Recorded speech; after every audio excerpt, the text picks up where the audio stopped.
À la une ce matin, une photo et des dettes. La photo, elle est dans Ouest France, page 4. Il est 7h45, les soldats de la division Big Red vont débarquer à Omaha Beach.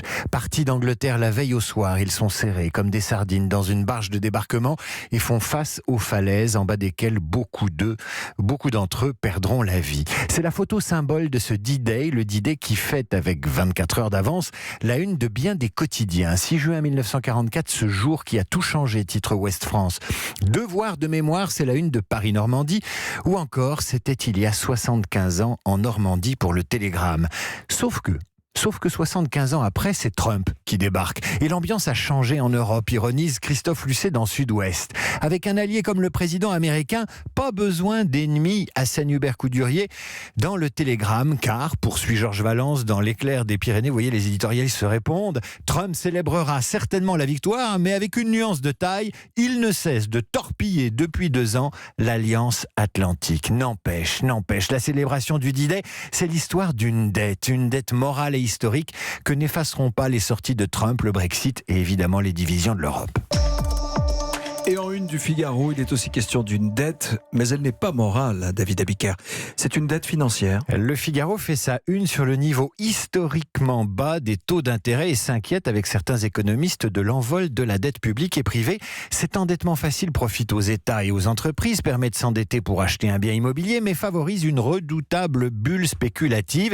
C'est une drogue douce, explique Gaëtan de Capelle. Tout le monde en profite jusqu'à l'effet boomerang. Les taux remonteront avec des conséquences ravageuse sur les comptes publics, cela mente l'éditorialiste, même si les Français ne sont pas les seuls accros. Après la dette française qui inquiétait le FMI lundi, dans le monde, c'est la dette italienne qui inquiète Bruxelles. La dette italienne qui représente plus de 130% du PIB devrait valoir aujourd'hui à l'Italie une procédure pour déficit excessif et peut-être même une crise politique. À Paris, l'endettement facile encourage lui la spéculation immobilière et donc le renchérissement des loyers et donc des difficultés de logement pour les classes populaires.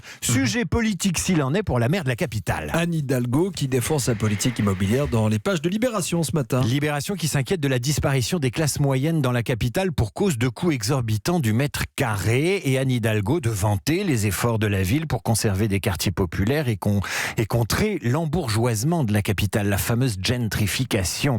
Que répondez-vous lorsqu'on vous dit que vous êtes la maire des bobos parisiens, interroge Libé qui s'y connaît en bobos parisiens. Réponse d'Anne Hidalgo, si le bobo est quelqu'un qui a une conscience environnementale et une conscience sociale, alors vive le bobo, je ferme les guillemets. De conscience environnementale et de dette en direction des générations futures, il est encore question dans le Parisien aujourd'hui en France. Avec la marche pour l'océan qui aura lieu samedi. Respecte ta mer, titre le Parisien aujourd'hui en France, pas la mer de Paris, mais l'océan qui couvre 70% de la planète et qui étouffe à cause du plastique. Une marche mondiale, encore une, aura lieu samedi, car les océans vont moins bien, explique Bruno David, directeur du Muséum national d'histoire naturelle. Si 5% des Européens renonçaient à utiliser des sacs jetables, ce serait 30 millions de sachets en moins dans la mer chaque jour. Il s'agit aussi, conseille le Parisien aujourd'hui en France, de choisir son poisson en fonction de la méthode de pêche, de l'origine et de la saison, comme les légumes en fait. La navigatrice Maude Fontenoy met en garde contre un océan poubelle et une surexploitation de ses ressources. Et elle aussi, elle évoque le passé. Elle évoque la grande histoire au nom des générations futures. Voilà ce qu'elle dit.